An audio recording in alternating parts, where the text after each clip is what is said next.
for joining. This is the Vermont Housing and Conservation Coalition Legislative Week kickoff. So thank you for joining us. As you come in, just please add your name, your organization, and your location in the chat so that we can say hello and welcome one another. You got the real. Yeah, that was Why is he in the spreadsheet proposal? And just a few housekeeping items before we start. If you are having trouble and you're on the call, please chat. Housing coalition thing. Oh. Maya Sutton Smith is here on the call and she can answer any questions if you're having trouble. Housekeeping as well, keep yourself on mute. And if we may not have time for questions, we have a really full slate of speakers today. But if we did have time, please use the raise hand function if you have a question. Again, we may not, but just in case. So hi, my name is Abby White. I am one of the co-chairs of the Vermont Housing Conservation Coalition. So great to see you all today. I am also with the Vermont Land Trust, and I will pass it over to Molly Dugan, another co-chair who's going to get us started. So thank you. Hello, everyone. So great to see so many people popping in right now. I'm Molly Dugan. I'm one of your housing co-chairs for the Vermont Housing and Conservation Coalition. We have a lot going on today and this entire week for VHCC. First, for our kickoff event that we're all at right now, we are honored to have leadership from both the administration and the legislature here today to share their thoughts on the work we do funded by the Vermont Housing and Conservation Board in both housing and conservation. Additionally, we have a bunch of you all, VHCC members, testifying in committees all week. We've had some done already over yesterday and today. We've had, we're gonna in total have over 20 members in 8 different committees, sharing the impact and value that our work is creating all over the state with the investment in VHCB. And speaking of the investment, with receipts from the property transfer tax at an all-time high due to the volume of mainly high-end real estate transactions lately, now is the time to fully fund VHCB. The statutory share at full would be roughly a little over 35 million. And these flexible state funds, as you guys know, are necessary not just for today's urgent needs, but for the sustainability of investment that we need into the future to ensure that we have the communities we want. You know, communities that are vibrant with equitable access to affordable housing and support services, to public recreation, vital farm and forest land and open land. So, you know, you all know this, VHCC members have a proven track record. We are busy right now working and completing community projects, and we have a pipeline into the future of projects to help improve our communities. It's for these reasons that we believe now is the time to reset and get back to funding VHCB as was originally intended. So with that, I'm going to now turn things over to Chris. Thanks, Molly. I'm Chris Donnelly. I'm with the Champlain Housing Trust, and I'm also one of the co-chairs of the coalition.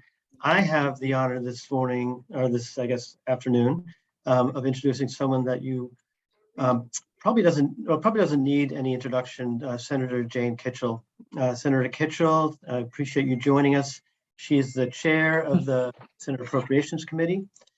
And while I'm pretty sure you'd rather be in your garden in June on a sunny day, and but I think this is probably a close second. So please join me in welcoming Senator Kitchell. Oh, well, thank you very much, Chris. I guess I must confess, I do have sort of a family legacy of working the lands. I grew up on a family farm that has been in continual operation since the 1830s. And so I think it does define me to a very large extent. And I certainly appreciate the work that goes into conserving land. I've called them legacy investments. They're sort of like the national parks, where the investments we make today, in fact, are going to be enjoyed and preserved for generations to come. So I am obviously take pride in the parcels of land that are acquired and preserved for that very purpose. There is so much work going on. So first thing I would like to thank everyone, because the last, since we left March 13th of 2020, the world has really changed and a lot of money has come into the state. And we've really put a high priority on addressing our housing needs. And we know that there's much more to do. And in the budget adjustment, we appropriated more money, a bit more money than was recommended by the governor, but we did a different allocation, and recognizing that general fund gives us greater flexibility in terms of leveraging tax credits. And for that reason, wanted to not just rely on the federal ARPA funding, but in fact, to give 30 million of general fund to give us that capacity to actually bring more housing on. I think the other thing that has become so apparent in it, and for many, many families, it's not just the housing and the importance of housing stability, but it's also the support services that really have to be provided so that they can maintain themselves in the housing once it is arranged. And I think that the different populations that are being served and the needs that come with different populations are really, people are understanding that much more than ever. It's for example, what is happening with our SASH model, which Vermont, I think, can be very proud of moving that out, and how that same concept really can be applied in other settings.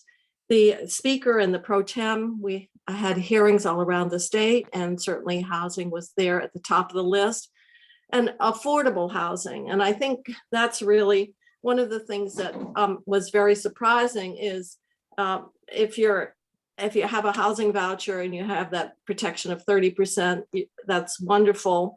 If you have a lot of money, that's wonderful. But if you're in the middle, the cost of housing is just been it's been really just a remarkable increase.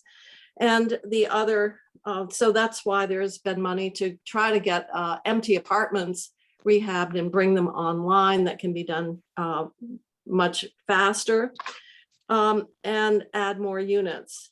The one thing that I will say, I understand every year we hear full funding for VHCB. And I'm going to just simply say that that needs to be part of the discussion. But I think that probably when the administration proposed their tax policies, which would reduce revenues, it did not include offsetting that notwithstanding of the VHCB. And I don't know exactly how that will materialize. I realize the pressure right now is not as great simply because of the tremendous federal funding. But we have two things going on here. One is base funding, and that's the revenues that the states are going to have available to support programs once we get through this pandemic. And after 18 months, the economists really can't tell us, but they think growth is going to be pretty anemic, about 2%. And then how we can really take advantage of these federal dollars, which are giving us, as people say, a once in a lifetime opportunity to make very significant inroads on our housing needs of this state. So I just want to say we have a lot more work to do. And you're doing yeoman's work in how we're moving the money out, how we're bringing projects online, how we're meeting in better, more comprehensive ways the needs of specialized populations of Vermonters. And I want to just thank you all for the effort. And I know that this has been a really difficult time meeting remotely, and but I can tell you to be able to see the benefit of these investments are just really heartwarming. One of the big projects is right in my home district, St. Johnsbury, the Depot Square, the new Avenue apartments. And it's just wonderful to look up at that building that's now been rehabbed and see apartments and see the lights on, so to speak, and see the vitality and the impact that's made on the downtown of that of St. Johnsbury. So I will end by simply again saying thank you. We'll housing, don't worry. I get lots of calls from Gus and from other people, and we will continue to do our work as best as we can as a legislature, and get our 23 budget in line as we move forward. We're just finishing up the budget adjustment. And I have a 3-page letter from the governor telling me why it isn't really what he wants it to be. So we have more discussion ahead. And with that, I'm going to run to my next meeting. I really appreciate your letting me speak first, simply so I can go to my next meeting before we go on the floor at 1. So again, thank you very much. And we will get through this because, in fact, we have no other choice, and we are Vermonters. Thank you, Senator. Yeah.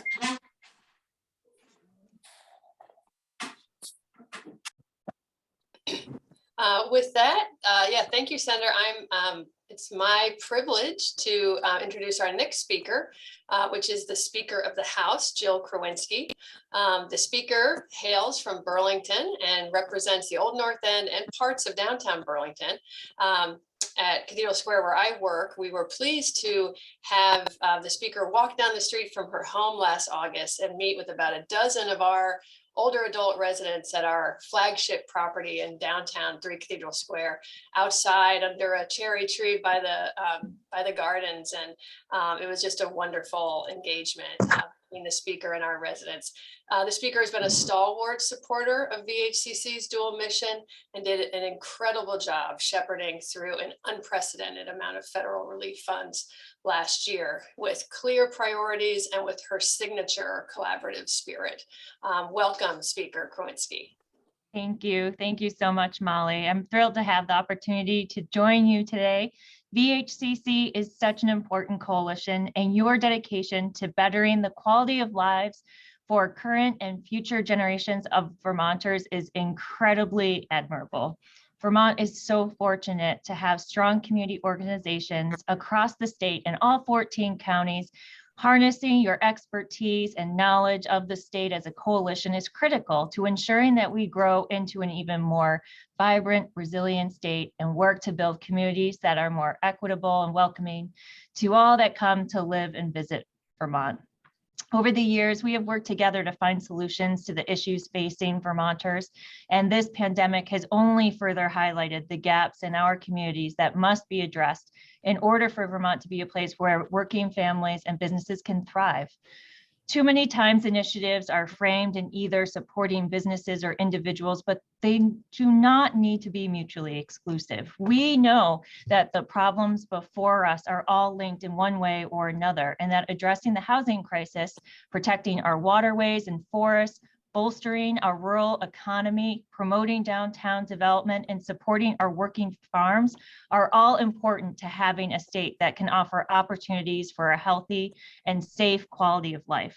The pandemic has been a tremendously difficult time for all of us, but I truly believe that we have a once-in-a-lifetime opportunity by leveraging the federal recovery funds before us and working together and ensuring that we pass legislation and have a plan that leaves no Vermonter behind. Over the summer, Senator Ballant and I went on a virtual roadshow to reach out and hear from Vermonters to ensure that they are part of our process and the investment of the federal dollars that we have flowing into this state. Housing is by far the biggest need we heard and continue to hear from Vermonters. Whether it's the need for more units for those that are unhoused, for people moving to or trying to stay in Vermont, or homes for working families. The need is great, and it impacts all 14 counties. I know that this coalition has been heavily involved in this work for years and continue to find ways to create greater access to safe, affordable housing. There are a number of challenges before us, but I can't thank you enough for all your efforts. Last year, the legislature made historic investments in housing, and we are carrying that energy into this session. We know that our current housing crisis is more than allocating funds to create or renovate spaces. We also need to enact policies that will support all Vermonters and the places we live in. It is an absolute priority for me to pass legislation this session, like we did last year, to ensure we expand home ownership to Vermonters while providing resources to improve the health and safety of properties across the state. As we work to continue to address the disparities that we see in Vermont, it is essential that we look towards the future and make thoughtful investments that create spaces for those that live and visit to thrive and enjoy this great state. Another crisis before us is the climate crisis, and we need to protect our natural resources.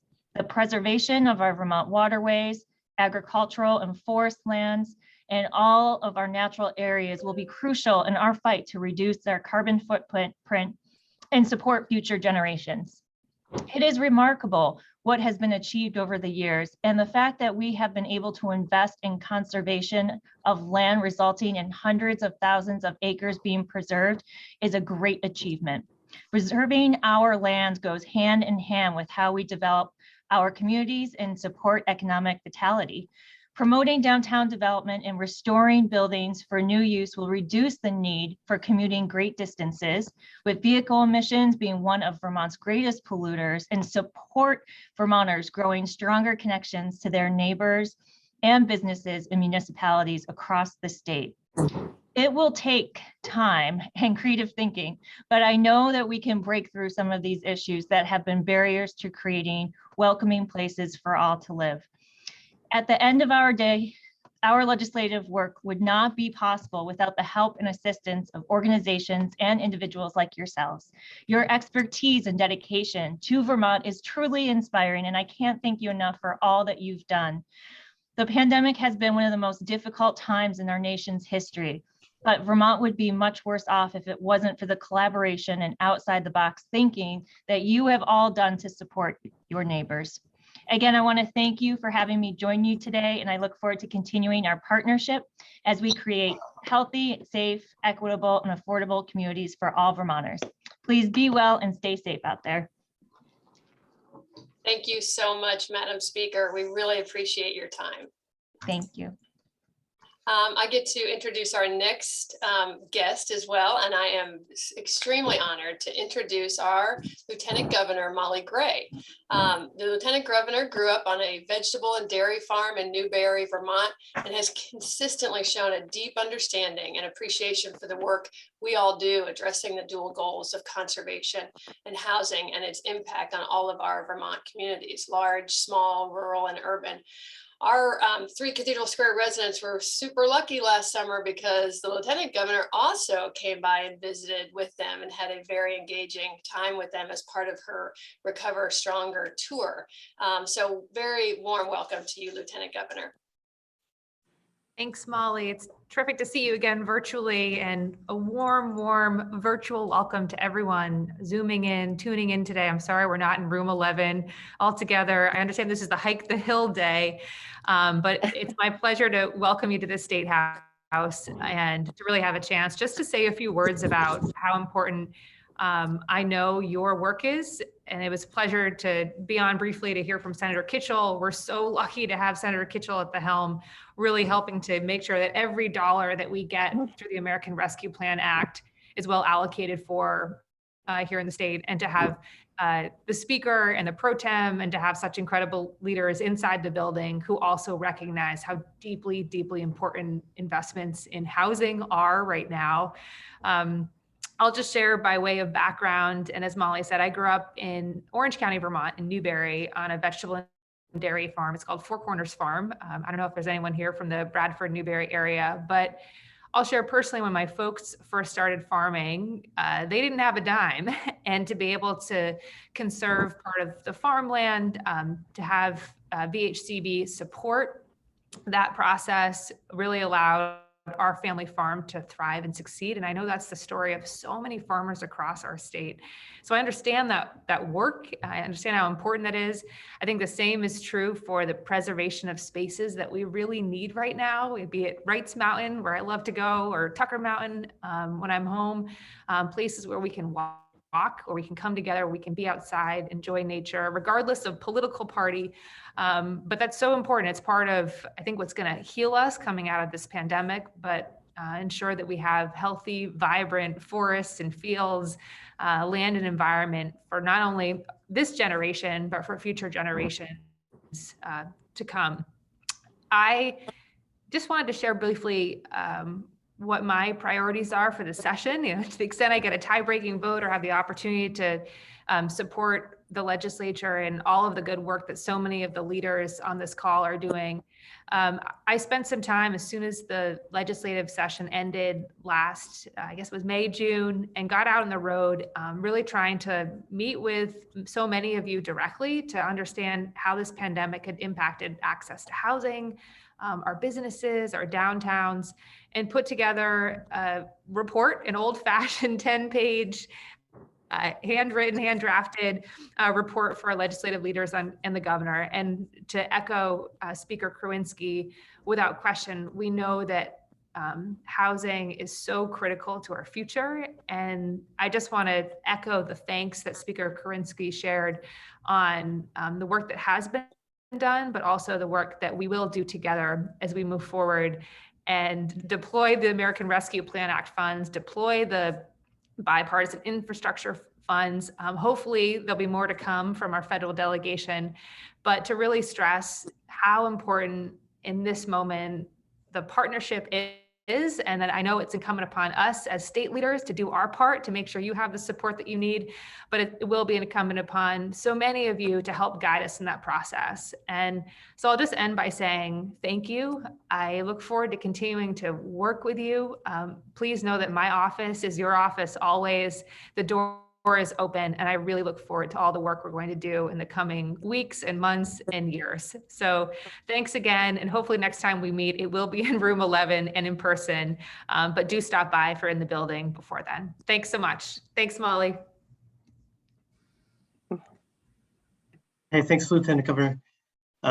We'll move on. I know Representative Emily Kornheiser is here to speak with us. She's from Brattleboro, and I know her as a strong advocate for both of our missions of the coalition. So we're lucky to have her advocacy as the vice chair of the House Ways and Means Committee. As you know, the Ways and Means Committee raises the revenue that the budget writers allocate. So I just wish to welcome Emily. Thank you, Chris. It's really nice to be here with all of you today. I'm Emily Kornheiser. I'm one of 3 state representatives from Brattleboro, and I'm vice chair of the Ways and Means Committee. I think it was last year that I came here to talk to you on your anniversary. I've lost track of years a little bit these days, but I do believe that was a year ago. And when I was here, I was so struck with the power of the bargain that you've really struck as your coalition, that these 2 competing forces in every other state of housing and conservation you have brought together under a single mission to advocate for. And that's a shared vision of healthy communities and sufficient housing, healthy landscapes, healthy humans, healthy buildings, and that you really wouldn't allow yourselves to be pitted against each other so many years ago, and that in our lives, whether that is hiking, driving, living our daily lives, we're all able to really reap the benefits of that.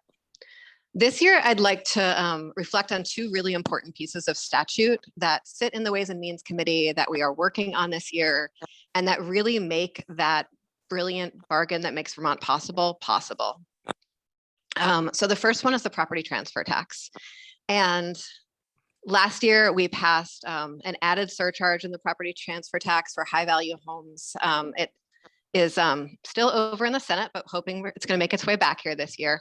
But I think both the surcharge and the property transfer tax really points to an understanding of Vermont, an understanding of development that at a time like this, mid-pandemic, we're seeing all of this in-migration. We're seeing just wild things happening in parts of our housing market right now. But folks who came before me in the legislature had the incredible wisdom, and I'm sure many of you who are here today were actually part of that wisdom, to say, for every home sold, for every home flipped, for every high value home, we know that we're going to need those resources to invest back in our communities in the form of housing. And that is just such an incredibly powerful opportunity that we have before us as we move forward and that we've had in the past. And especially in these years of these high value homes turning over, of Airbnbs, of many folks coming here to buy second, third, fourth homes, and so many Vermonters really looking for a place to live that they can afford. The opportunities available in just that one tiny piece of statute for us to continue to invest in our communities, to reap the benefits of something that might be a challenge in other times is really incredible. And I'm really proud to be a part of it. And I hope that we can keep on investing in what that means, continue to reevaluate how much revenue we want to see coming from that, and making sure that that revenue goes where it needs to go in the form of creating more housing and conservation. The other piece that I want to reflect on, that's sort of the flip side of all of that development, is current use, which, as I imagine everyone here today knows, is really one of the powerful pieces of policy that we have that allows us to protect land for its best use, and that we think of best use so holistically beyond sort of the highest monetary value, beyond the highest development value. But we say that we value more than just that in Vermont. We value lands to be worked, we value lands to be conserved, we value lands to be farmed. And that doesn't just happen on a single property. It's the networks of properties that are in current use that allow farms to thrive, allow forests to thrive. I have one farm in my district that we were talking about current use together, and it's great for them, but what they also see is all of their neighbors, because of current use, are willing to hay their land. And that hay can just be brought from right next door and be used to feed their animals. And without that, that land would probably just be mowed lawns, because it's the folks who own it aren't even there a lot of the time. And just how incredible, just even that tiny, tiny microcosm of Rebop Farm is able to illustrate for us the power of this piece of tax policy that we put in place so many years ago. But what we're reckoning with this year, and I'm looking forward to, is how do we want to bring that up into what we value today? What does it mean to develop land, to conserve land?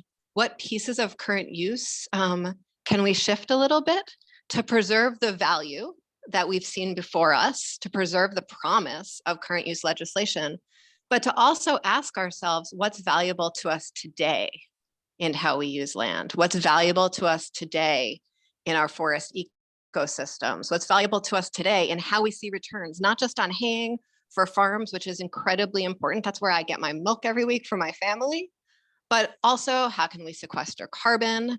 How can folks who might want to open up their land for those of us who hike or hunt, how can they be able to really use these incredible tax policies to make that possible?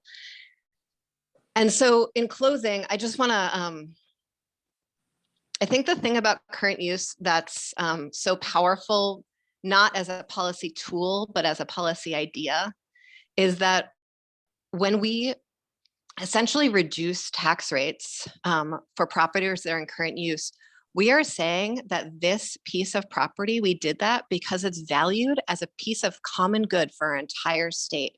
We're essentially saying that personal land in our state is public land, that we are all investing it together and carrying it together. And so I hope as we continue to review this, as we continue, I'm sure, to fight about the very best way to do that, and as we continue to collaborate on that, we're going to sort of really keep that picture of what is the highest best use in mind on behalf of all of us and on behalf of our tax base.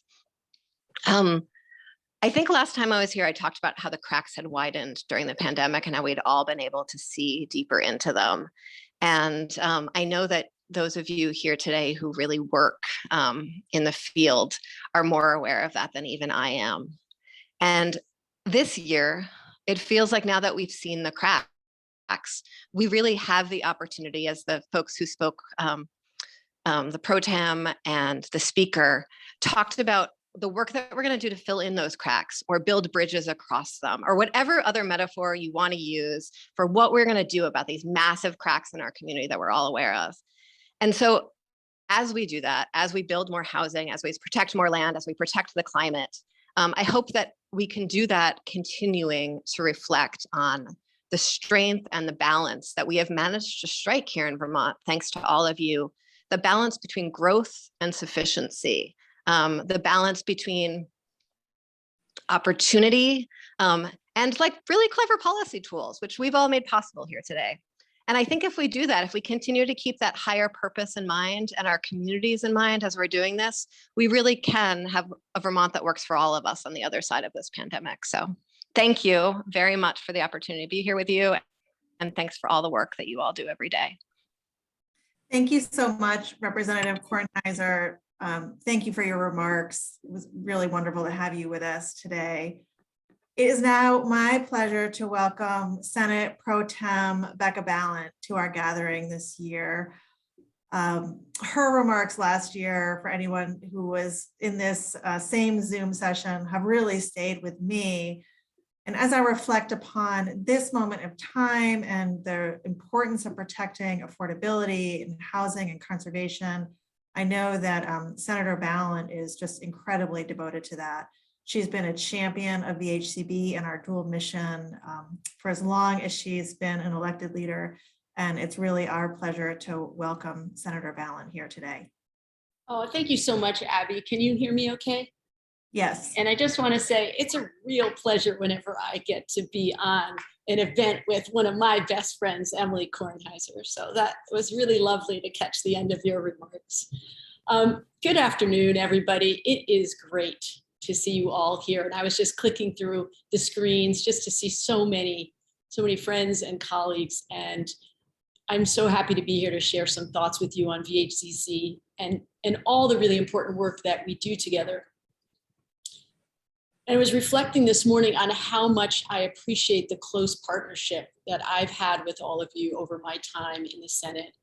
And I know so clearly and so deeply that VHCB funds enable us to do really important work and to address some of our most pressing issues. And so you know them, but I think it's really important to just like highlight all the incredible work that we do, fighting homelessness, creating affordable housing, improving water quality, protecting our landscape, supporting working farms in the forestry economy, really important to all sectors of Vermont, promoting economic development in our rural areas, and of course, supporting our downtowns so we can continue to have those, thriving, bustling downtowns across our state, places that we all want to live and to work and to raise our families.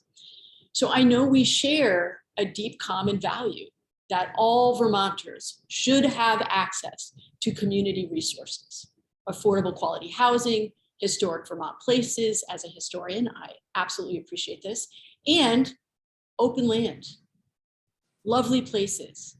And I have said it before with all of you, I'm going to say it again, these spending priorities reflect our values, our shared values as Vermonters. And whether you're on this call as a legislator or as a representative from a private business or from a nonprofit organization, a developer of affordable housing or a community-based land trust, or if you're on the front lines being stewards and guardians of our public recreation areas, we need all of you in on this, all of your energy and focus and commitment.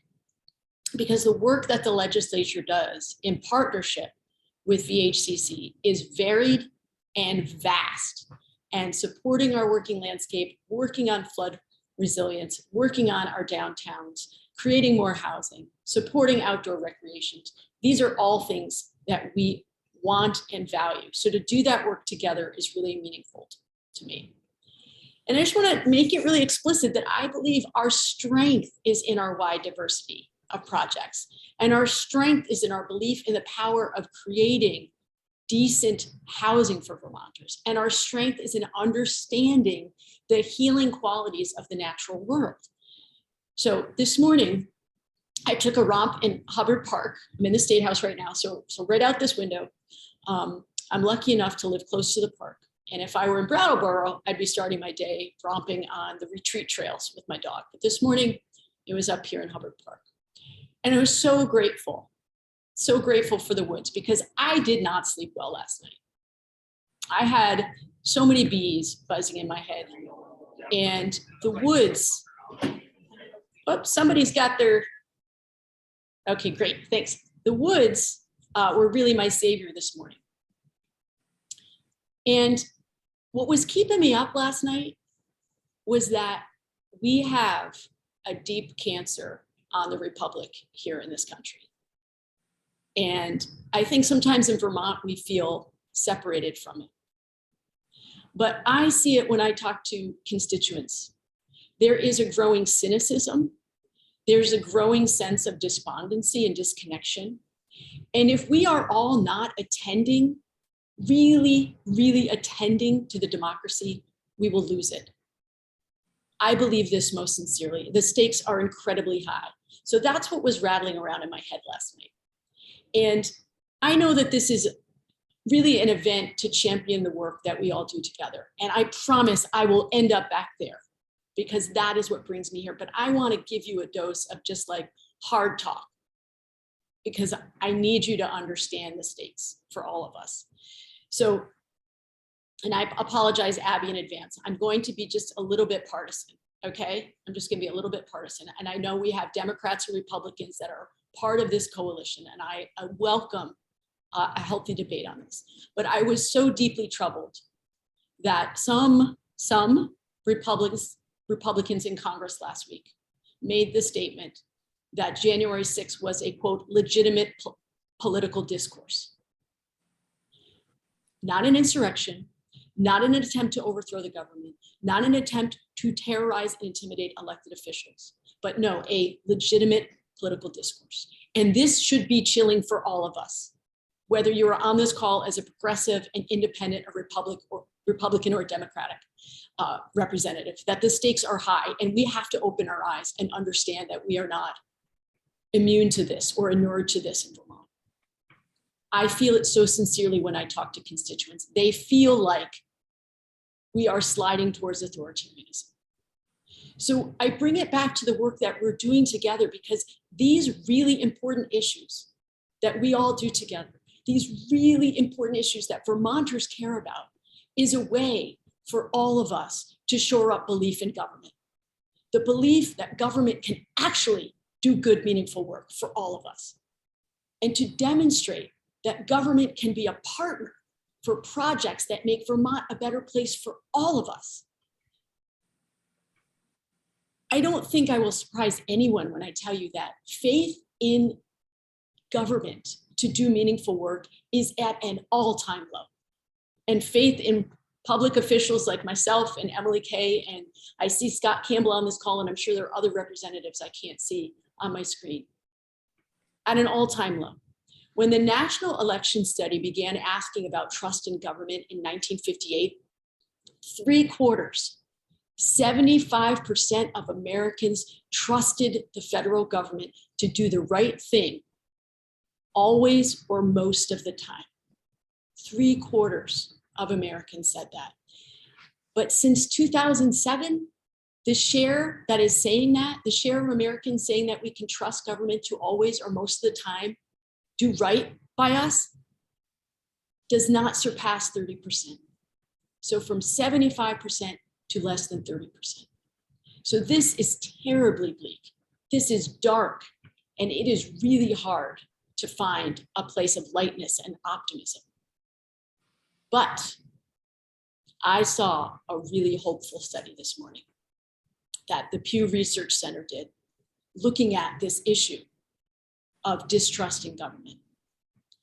And they found some places where we have an opportunity to to move the needle on this. So one of the things they found out was that more Americans embrace collaboration than individualism.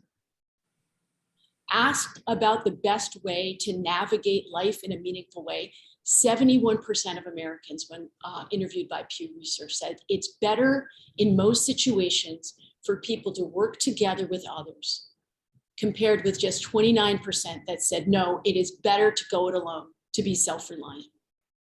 And a clear majority of Americans are confident that their fellow citizens will actually be engaged in positive ways in pro-civic endeavors. So this should be hopeful for all of us, because the work that you are all doing is absolutely community-based. It is based in what the needs of actual Vermonters are, what the actual needs of the rural Vermonters and communities across the state. So this work is important for so many reasons that touch Vermonters directly, whether it's giving them housing or clean water, protecting open lands. But it's also important because the work that you do is important in shoring up the democracy. It is helping us to repair the ties that have been stretched and in some places broken between individuals and communities, and between individuals and the government. I want to thank you for all of the work that you do, not just because you do incredible work on behalf of Vermonters, but because you believe in the power of government and collaboration with private entities and nonprofits to do good work on behalf of all of us. And we cannot lose hope in that.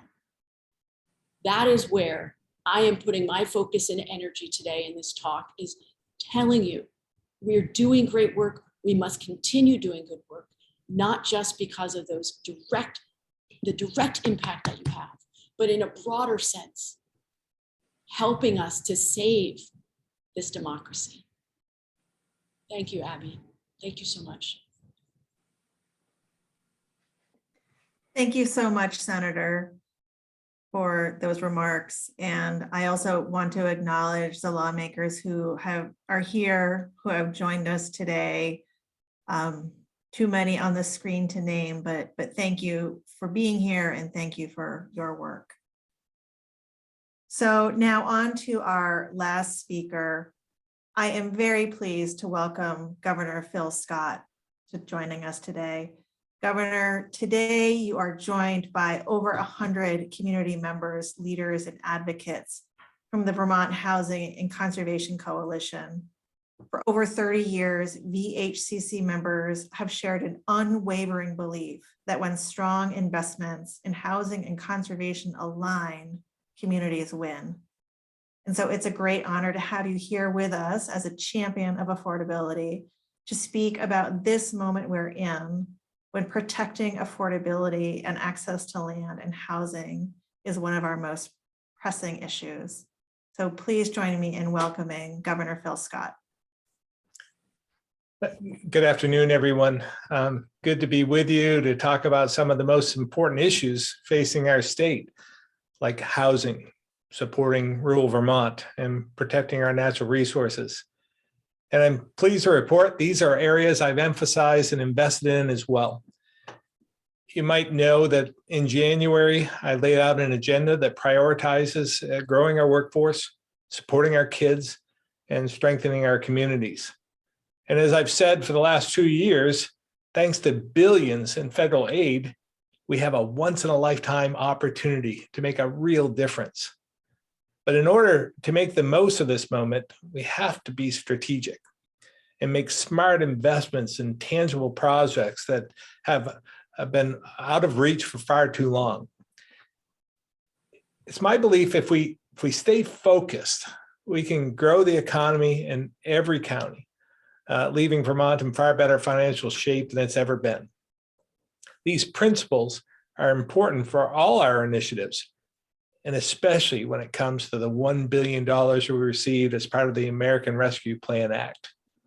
Specifically, I propose using ARPA funds for housing, water, sewer, and stormwater, broadband, help for businesses, and projects to make us more resilient to climate change and move us closer to our emissions goals. Strengthening our communities will keep more Vermonters here and attract more workers and families to live here, which we so desperately need. As we work to reverse our workforce shortage, it's important to recognize that all of this, housing, infrastructure, broadband, cell service, and protecting our natural resources, is workforce policy. And in my view, housing that workers and families can afford is a top priority.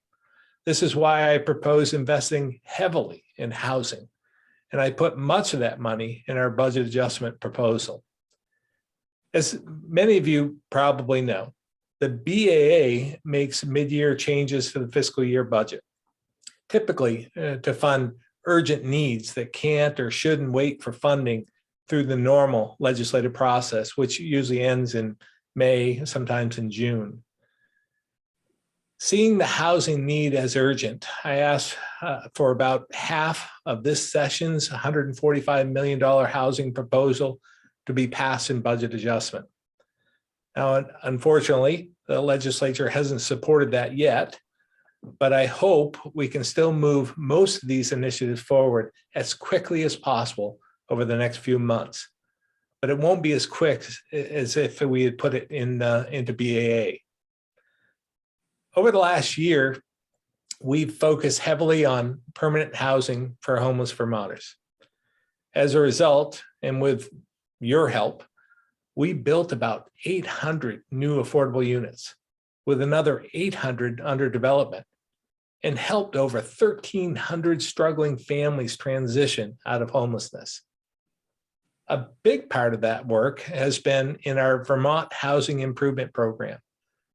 VHIP has helped add 210 units across the state, and 50% of those have focused on the homelessness, the homeless population. I proposed another 20 million for this program. And again, I'm disappointed the legislature didn't leave it in the budget adjustment, but I hope to still see it make it through. All of this is important, but I also want to stress to you today our need to do more for what I'm calling the missing middle. Right now, the supply of affordable homes is practically non-existent. In December, the median home price in Vermont was more than $369,000. Last month, according to the Vermont Association of Realtors, there were only 136 homes for sale that a middle-income family could afford. So in addition to the tens of millions of dollars I proposed for more mixed income housing, my team is pushing a creative approach that will help make it profitable to build more housing for middle income families so that developers, including some of you in this meeting, can actually afford to build. The Missing Middle Income Housing Initiative is backed with $15 million. And it's another area where we need more support for quick action in the legislature. Housing is only one piece of the puzzle, and we're fortunate to have so many opportunities to put our state further down a path where every region and every community has greater economic prosperity. With that in mind, I've also proposed significant investments to help revitalize more downtowns, expand our outdoor recreation economy, support agriculture and working lands, address climate change, and help more businesses and nonprofits survive and recover from the pandemic. And as I said, all these things are critical to keeping workers here and attracting more of them to our state. But I've also proposed a number of initiatives to increase training, support career and technical education, recruit and retain more healthcare and childcare workers, and much, much more. We're truly at a historic moment in our history. And if we stay focused on addressing these long-standing challenges and doing the hard work to plan for all this federal money before the one-off bills are passed, we can make sure we get this right and make a significant lasting difference for Vermonters and for future generations to come. So that's all I have at this point. I think you had maybe a little bit of time for questions, a couple of questions, possibly. Is that what you wanted, Abby? Yes, I think that's fine. We can take a couple of questions, and I'll ask the group to just please use the raise hand feature so that we can keep this a little orderly.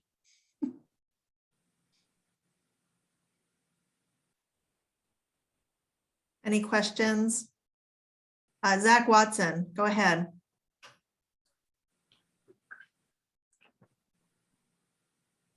You're muted, Zach. Zach, you have to unmute. Oh, I said a lot of really nice things about you, Governor. Sorry about that. Well, don't waste your time repeating it. Just thank you very much. I was wondering, Habitat for Humanity, we focus on home ownership and making sure that the houses that we build are available for people to actually own, and it's equity they're investing in their own assets. And I was, you had quoted that there was somewhere around 800 affordable or units built over the last year. I wondered if you had an idea of how many of those were built for home ownership. I don't have the answer to that, but I can get it for you, Zach. I don't have it, but I'll make sure you get that. Thank you, Governor. Any other questions for the governor?